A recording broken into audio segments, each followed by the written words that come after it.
Most of the 24 offsets.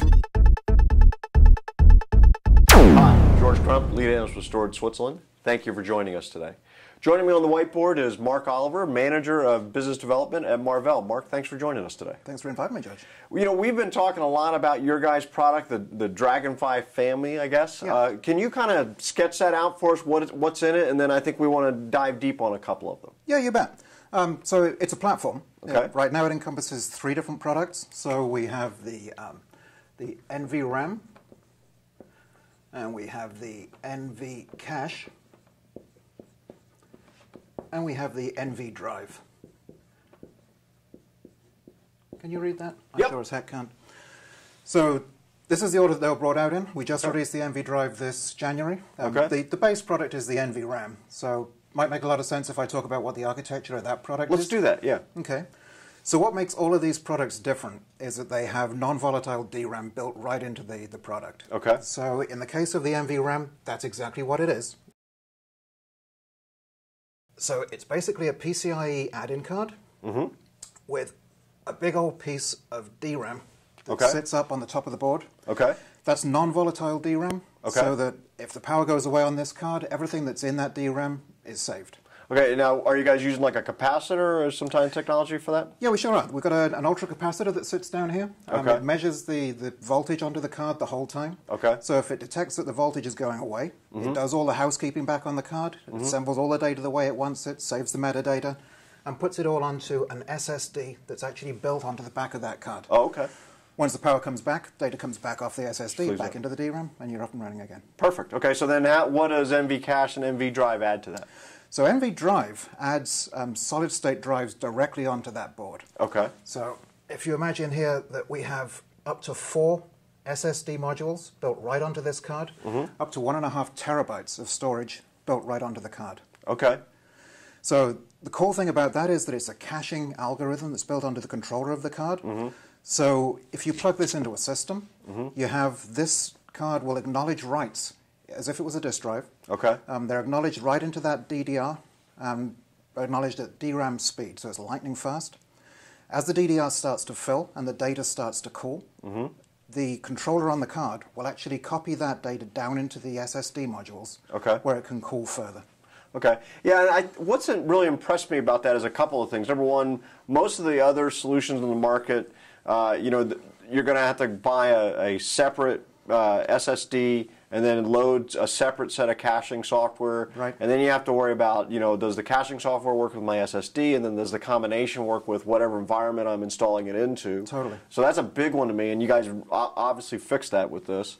And then the other big one is most of these things, don't cache writes at all, and if they do cache writes, they cache them to flash, which isn't necessarily the best place to cache writes to, correct? Absolutely. You're going to wear the flash out. This actually has a write-back cache built straight into it. Okay. So it's plug and play. And so I let sort of, to your words, right, I let the write kind of cool a little bit here before I put it down to flash. My assumption would be that that means that I probably can eliminate some traffic, because as we know from I/O patterns, you tend to write the same stuff over and over again and let it settle before you put it down to flash, right? That's exactly the case. Most of those writes are going to be served back out of the DRAM directly without ever hitting that SSD module. Okay. So the benefit is that you're not using the SSD as much, you're not wearing it as much, so the endurance of the SSD goes way up.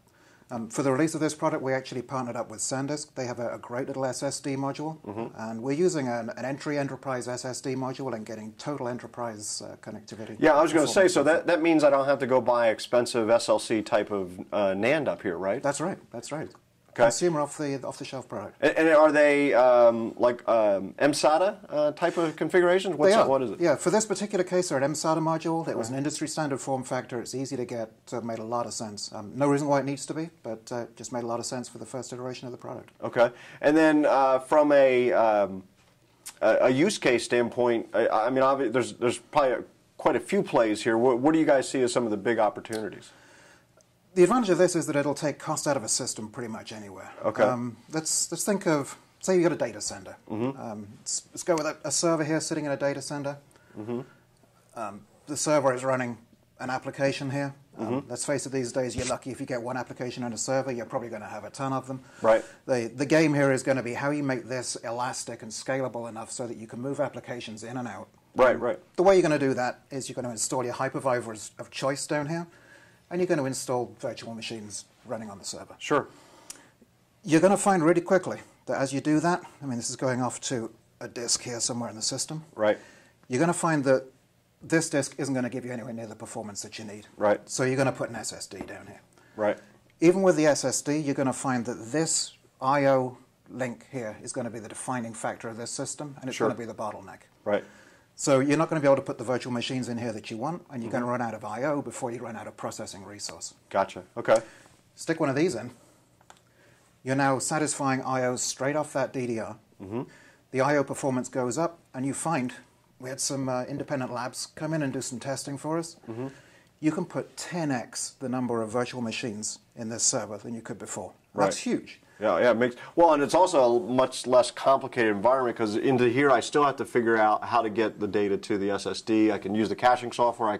I manually do it. Here you're doing it all on one card, right? That's right, and you're probably going to end up with a couple of SSDs out of here. These are unholy expensive, so you're going to have a tiering structure where you Right. start moving data off here. Right. All of that handles totally automatically up there on the NV drive card as a function of the caching software.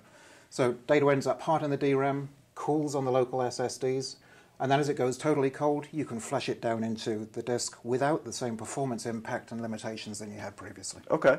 So now, what are some of the, let's talk about the benefits and cost here and how this sort of drives that out. Yeah, sure thing. So we said that we can get a 10x improvement here in the number of virtual machines that are Right. running on that server. So that means logically you need a tenth of the number of servers. Or you can in fact increase the manageability, increases the dynamics of how you can page these virtual machines in and out. Reduces the cost of ownership and makes this thing easy to manage for data center flexibility. Right, okay. So that's cost right there. So on your server hardware. Right. Same thing down here. These flashes were put in there in the old system because you wanted high-speed access Right. to SSD memory. Right. That's being satisfied up here by the DragonFly card. Right. So now you can use less SSDs, or you can use MLC devices, something with a lower endurance, perhaps Right. a lower performance, or Okay. a SATA instead of a SAS unit. Okay. So that's taking cost out of the system there as well. Okay. Also, this tiering here, that's a nightmare to manage. There are people that stay up all night instead of visiting their families, managing this stuff. Right, sure. It's automatic in the DragonFly card. Right. So you don't need to manage the whole tiering structure of your memory, which Right, makes right. the entire setup easy to manage. Right, and that could be a software cost to buy that functionality as well as just the operational cost, You right? bet, yeah. Yeah, Yeah. okay. Great, well, Mark, thanks for joining us today. I appreciate it. Always a pleasure. George Crump, lead analyst with Steward, Switzerland. Thank you for tuning in today.